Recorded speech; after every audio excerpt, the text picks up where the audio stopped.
Okay. Well, the reason why I brought that up is seemingly West Africans, if we identify time and time again, don't have a constant foundational culture. They're constantly running around.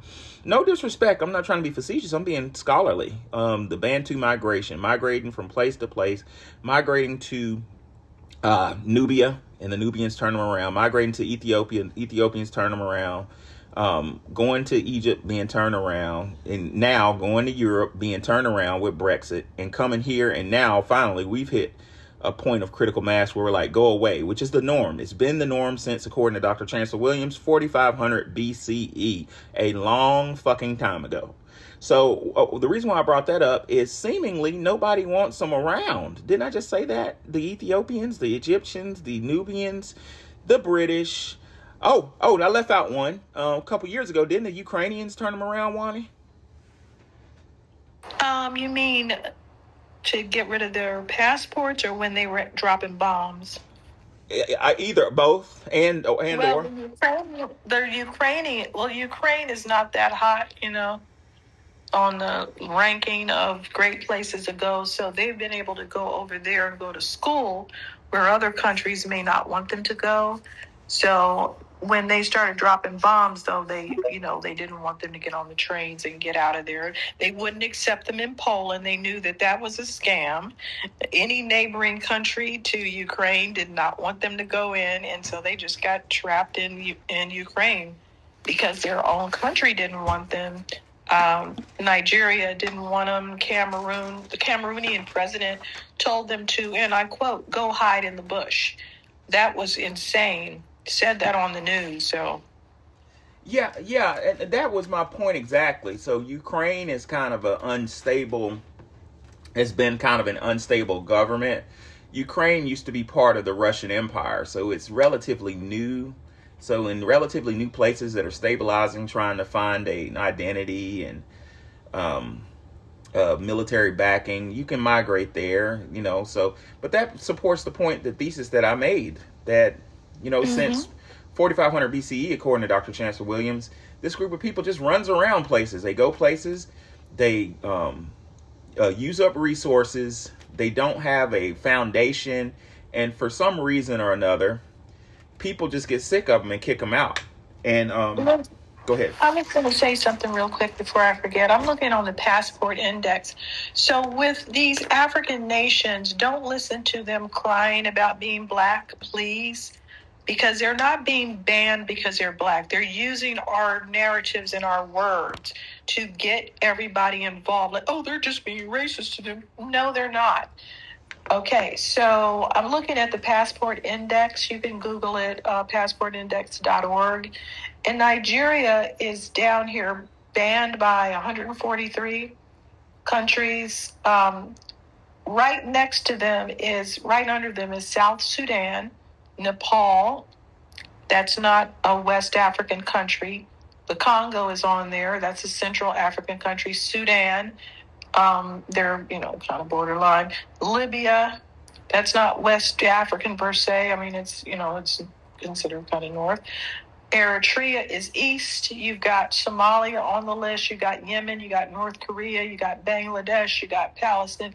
There's a whole lot of people who are not wanted in countries, and it doesn't have a lot to do with race. It has to do with their activities. Sure, there's always a racial component, but these people are literally being banned because they're doing bad activities. In fact, Nigeria should be on the bottom because they definitely have 400 scams that are monitored by Interpol that they do on everybody wherever they go. And they're the most prolific criminals. They're far more popular in committing crimes than some of these other people that are ranked very low. But Iran is under there. Ethiopia is down on the bottom. Sri Lanka, the other part of the Congo, Burundi, didn't even think they, made noise. Liberia is very low. Lebanon, Myanmar, you have all kinds of people that are not welcome. And it's basically because of their bad behavior. The origin I would point to West Africa, and I may need to take another flight there to do some incognito research to find out some real history. Because from my years of study, I was teaching my students about 4 years ago, before I even got on Spaces, that we theorized that we proved that the fact that they're not, what do you call it, like a first world country, they're kind of backwards and still trying to figure things out, open sewers, comes from brain drain, which happens in the States. It happens in a lot of places where the smart, well, I don't want to say smart people, but the technically savvy people say, man, I don't want to live here, so they run away. Well, but that didn't happen in West Africa. It wasn't a conscious, I want to go somewhere better back in the day. It was the tribal chiefs sold their best and brightest to Europeans. They sold them. And what my students theorized, they told me that according to a child, they said God didn't like that. God didn't like the fact that they were selling their own children and their own family members, and God put a curse on the land. And that, sometimes children tell the truth, you know what I'm saying? And that kind of stuck with me until I read Dr. Snyder's book. Dr. Snyder, her and her husband, wrote the following, quote, "Free Africans as a group by no means objected to the slave trade. Enslavement did not offend their moral sense." Bam, there it is. That's a deal, and I'm speaking figuratively and literally. That's a deal with the devil. If I said, somebody offered me $1 million to sell Wani, which I have no authority to do, but I've said, hell, I'm going to get my $1 million. There has to be a consequence there. And what did Dr. Snyder say? She said, as a group, they did not object. There has to be a punishment there. They don't believe in that. I mean, they sacrifice their children as part of their religious beliefs. And the Congress had to address the fact that they do ritual sacrifice. So we have to address the fact that they do ritual sacrifice. And again, now they're under the global gaze. And that means that Angola has to change its age of consent from 7 to 18. But they're not doing that in real life. They're still dating 7-year-olds, and they have to pretend that they don't eat human flesh or primates, but they keep getting caught with primates in their luggage at customs. They're not the only ones, because Chinese people keep getting caught with fetus tablets. So it's a different context. Yeah, you can Google it. Fetus capsules, China. Wow, that's These terrible. People are cannibals, and they have cannibalistic ways, and they have to try to cover that up. Hold on, I got to unpack that. This is the first I'm hearing it. I believe it, but it's first. So fetus tablets. Wani, please tell me they're not popping them like pills, are they? Yeah, they're taking them to be fertile. They feel like if I eat a fetus, it goes back to the same thing about being a cannibal. The reason that most people are culturally cannibals is because they feel like if I eat this person, I'll gain their powers. It's not just because people are yummy, because I don't know if they're yummy because I haven't had my own arm to eat. But what I do know is that the majority of the people that are culturally cannibals are doing this. And now I'm talking about every continent except for Antarctica. They eat each other to gain the strength. We can go to, the South Pacific Islands, eat people to gain strength. Over in Mesoamerica, they ate their enemies to gain their strength. Over in the Greco-Roman Empire, they drank each other's blood and all that to get their strength. In Egypt, they had to have a law to say stop eating people, but they were doing that to get their strength. So everybody across the world has the notion that you should eat something to get the characteristics. So in Chinese medicine, they have that as well. If I eat a fetus, I'll be able to make a fetus. Does it make sense? No.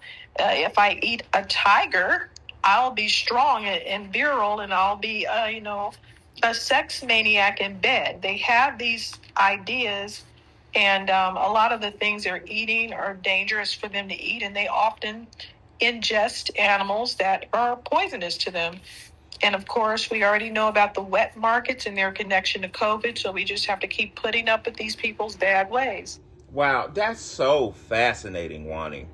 Because even in an unrelated place in South America, the their story is they were doing that, eating people and sacrificing 14-year-old girls, 15-year-old girls, and the story of their Jesus figure, their savior, Quetzalcoatl, which was the Christ of their zone, died on a cross, died for their sin. Same story. He said that. He said he came down because they were sacrificing people and doing that type of behavior, and it was wrong. Now, let me point out an intent. Anybody who's ever been to a law school knows that in Crim Law 101, the courts, and I'm paraphrasing a professor from 10 years ago, it's cobwebs in my brain, but the courts don't punish somebody that doesn't have knowledge. Intent. Y'all seen criminal intent, and intent is I knew what I did, right? So there are those that say West Africans did not know that what they were doing was wrong. Dr. Snyder and her husband prove otherwise. Dr. Snyder says, quote, as far as the record shows, stop. That said, as far as the record shows, not conjecture. As far as the record shows, I turned into Dr. Umar. I said it 3 times. Don't do that. I didn't even mean to do it. Though nobody wanted to be enslaved, only a few Africans protested against the slave trade. They morally and spiritually corrupted their whole. I may have went out. You broke up. Somebody called me. Can you hear me now? What happened? Oh, okay. Yes. Yeah, somebody called me. They morally and spiritually corrupted their lands, and they're dealing with it. Go ahead. You're breaking up. So my question is, I don't believe in infantilizing other groups, and that's what the Pan-Africanists do. They act like these people are infants. They don't understand what they're doing, and we have to take their abuse because they don't know what they're doing. But here's one thing to remember about all of that. You don't want that done to you. So if your brain does not make logical connections that, hey, I don't want to be enslaved, I wouldn't want that to happen to me. So if you don't jump to the conclusion that that may be bad for someone else, then you really shouldn't be dealt with, because you're not really fit to be in civilized society if you're not making that connection. Yeah. Can you hear me? Somebody tried to call me, and sometimes that throws my thing. Yes. Okay. Yes. Yeah. All the puzzle pieces fit together if you really think about it. Dr. Claude Anderson showed that remember the quote I use almost every night. I don't have it open in front of me, but he talks about how the Europeans came over and saw these people that were willing to sell themselves, and they had all this wealth, and they didn't even Childlike heathens. Childlike heathens. Yeah, basically he said they had all this wealth and gold and shit. They didn't even want it. The European, and I'm not justifying or caping for Europeans. Don't hear me wrong, but I am saying they don't know the value of. The reason is that they didn't place a value on gold. So gold is shiny and it looks great, but if you don't have a use for it, or you're not using it in a technology or in something, then it doesn't have the same value to you. So we're just dealing with people that have all these rich minerals, but they didn't place a value on it like the European did. So that's why that also emboldens them and says, hey, they don't care about this. Over in the Congo, they were just playing around in a bunch of dust. They didn't place a value on it. So it's not valuable to them. One man's trash is another man's treasure. Look, there was a Maasai warrior, and he was kicking this boulder out of the way. He's like, this thing is in my way. Get it out. It's blocking my land. It was $1 million or more amethyst. Wow. It didn't mean anything to him, but it meant a lot to someone else. So therefore, that's one of the issues. What do we do about that? If they don't place a value on something, and the white boy comes over and does, and they give it to him like, oh yeah, get this big boulder out of my way, get all these diamonds out of here, I don't want this gold, that's not really doing anything wrong, technically. And they can't double back and say, hey, wait a minute, you stole my stuff. Because that's basically what they're doing with the Benin bronzes. Technically, if they don't place a value on something, like they didn't place a value on us, they just wanted to get rid of us. That's why we were sold in bulks of 40. Or part of my lineage was sold in lots of 40 for umbrellas and broken mirrors. If that's what they thought it was worth, hey, they didn't put a value on it. They certainly know the value of oxen when they trade them for their daughters. So they didn't have a value on my lineage, and the white man put a value on it. So they gave them 40 human beings for a broken mirror, and they went right across the pond and sold people for between $300 and $1,200. Yeah. Exactly. But really, the crux, if I may give you my thesis, my dissertation on it, and I think I'm right, the crux of this all becomes relationships. Somebody once said that everything is a marriage. Everything is. You're married when you're in a marriage, when you're in your job. You're a marriage when you're with your husband or your wife. Everything is a marriage. It's a relationship, right? Well, if that thesis is true, which I think it is, in order for a marriage to work between a man and a woman, they both need to work out their personal demons before they come together as one, or things ain't gonna work right. Trust me. Well, with that thesis being so duly presented, West Africa has not worked out its fucking demons. They made a deal with the dark one, and dark is fine. I mean dark in a spiritual sense. They made a deal. They sold each other. They went around cannibalizing, killing each other, sacrificing babies. Somebody told me when I was in Ghana that they sacrificed, in Nigeria, they sacrificed twins. The belief being that they share a soul, and the child needs to have one soul. It's ridiculousness. Go ahead. I just wanted to say they also do that in East Africa. I think it's Omo children or something like that. And that's what I was talking about before. They're called Omo children. And they will sacrifice children not sacrifice them. They will leave them out, I guess, in the bush or whatever. They'll leave them out in the wild to die. So if it's a set of twins, they'll leave them out to die. If the top teeth come in before the bottom teeth, they'll leave them out to die. It's like 4 different reasons why they'll leave the children out to die. And they do that in East Africa and apparently in West Africa. So it just sounds like it's just African culture to leave children out to die. That's my point exactly, Kush. They are no good to any other culture until, like premarital counseling, they sit down and work out their own shit. Black Americans, that's what we had to do. Y'all know how much we've been through? But what did we do? We worked it out. We got on one page. It says, breaking with the brutal tradition, young tribesmen fights for babies' lives. In Ethiopia's Omo Valley, and we'll talk about that later. Tribes still carry on the ancient rituals that would make the average Westerner reel in horror. So yes, they are doing this. They are leaving them out to die.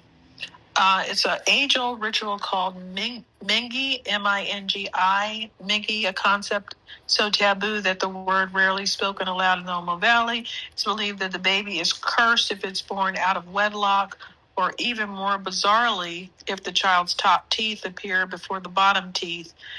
Child is declared Mingi and are thought to bring drought, famine, or disease to the tribe, so they are killed. Helpless infants are drowned in the river or left to die in the bush. Jeez. I had no idea. Thank you, Kush. I had no idea. Now I have to go look this up. How do you think the creator feels about that? Honestly. You can't come into a marriage with another country when you have practices like that. Am I saying every group is perfect? No. I'm not even saying foundational Black Americans are perfect, because obviously we got some shit to work out. But we worked out a lot of our fundamental issues. We're ready to be in lockstep in a marriage with other nations. Well, namely because we worked them out when we were enslaved and built the nation, first and foremost. But you need to work your shit out before you get in a relationship. And West Africans haven't worked their shit out. And they're constantly, since 4500 BCE, trying to get in relationships with other people. And just like when you're dating somebody, everybody's cute at first, right? Until you find out. Yes. Find out about them cigarettes she smoked. And that liquor she drank. This is getting personal. And she may or may not throw up in your car a couple of times. Whoa. I'm not talking about anybody in particular, of course. He's just making this stuff up. Out my head, out of thin air. Dwayne, what's on your mind? Hey, how you doing today? What's up, brother? How's y'all day? How's y'all weekend? Doing good, man. How you doing? It's all right. Sorry. Miss Kush. Let me answer the topic of discussion. Let me see. Are West Africans persona non grata who won the Cincinnati brawl? White or black? FBA DNA. So what happened at the? Do you want me to talk about the Cincinnati stuff, or you want me stay with the West Africans? Do it how you feel, bro. Okay. So what happened in Cincinnati was more than just a street fight. I mean, it was just a flashpoint. We see a lot of white supremacists, accounts of suspected white supremacist accounts propagated when those white folks definitely started first. So it's just another flashpoint that we should document of the hypocrisy that they present. The physical altercation is sparked by deeper cultural, and political, and historical tensions that have long simmered between Stu Law and FBA people and some of those Ellis Islanders. But let's be clear, this isn't about any type of xenophobia or senseless beef. Us Stu Law and FBA people, we're pretty much the guys. We, just like what Professor Allen said, we worked out a lot of our issues during slavery and after. So we literally put the work on the back. So literally, I think I talked about this a couple of days ago. When we build up our economic, business, and political class again, we literally saved the world. You know how a lot of these leftists and maybe liberals, they complain about Gaza? I have a solution. Give us reparations. There will be plenty of us, I'll be going to political office and putting pressure on the U.S. government to save the world again, especially black women, especially small women, because that's what we did with South Africa with the apartheid. But that's beside the point. So let's be clear. This is about dignity, reciprocity, and self-respect in a country where we have paid every due imaginable from the Reconstruction era, innovating and building this country, Jim Crow, redlining, COINTELPRO, and mass incarceration today. I think I talked about that earlier, like how we should be controlling the jails and stuff like that and actually turn them to rehab facilities, unless you murder someone. But that's also besides the point as well. We did all that just to survive, and still we have to lead the fight for reparations. We literally have to put the world on our back. Even when we try to fight, just one little fight that where we had to defend ourselves, not a whole, all these other islanders pretty much in and outside the country want to attack us. So this is what we built all the white communities. Y'all did that before y'all even thought about them stopping up them white folks outside. But yet recently, I'll go into the West African thing.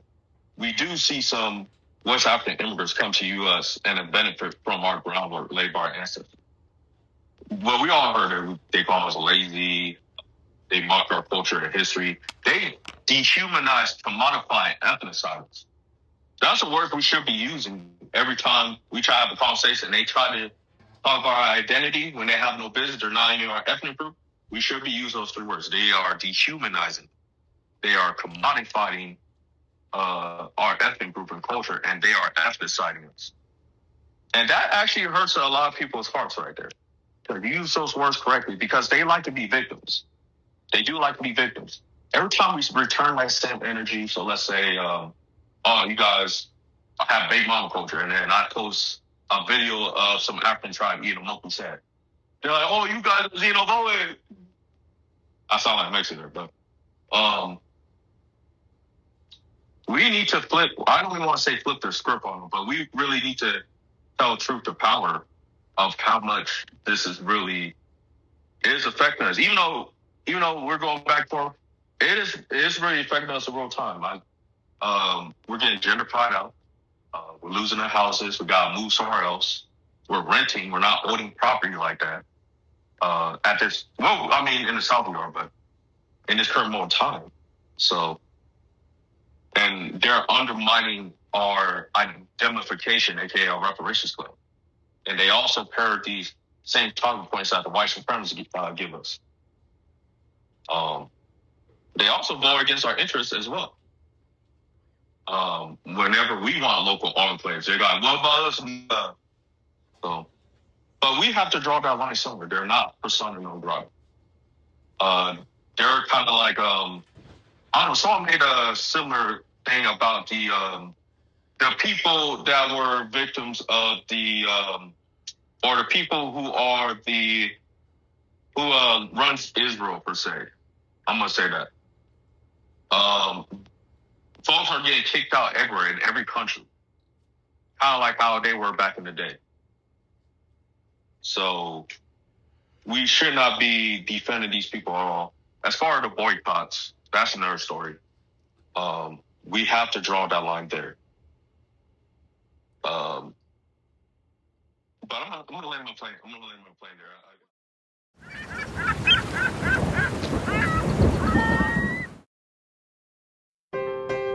Black students, we need to know our history. The black history we're being taught in public schools is repetitive. As a black high school student, I want to learn more about my history in the school books. We need to update our books. As black American students, we deserve an accurate depiction of what history truly is. I want to see myself in these textbooks. In the public school system, black history is vague. Why don't the school books ever talk about the Freedmen's Bureau? I created the workbook for the African American family. This book helps fill in the gaps that the school books don't. Purchase the workbook for the African American family on ourstorypublications.com and use the Cash App, $OurStoryPublications.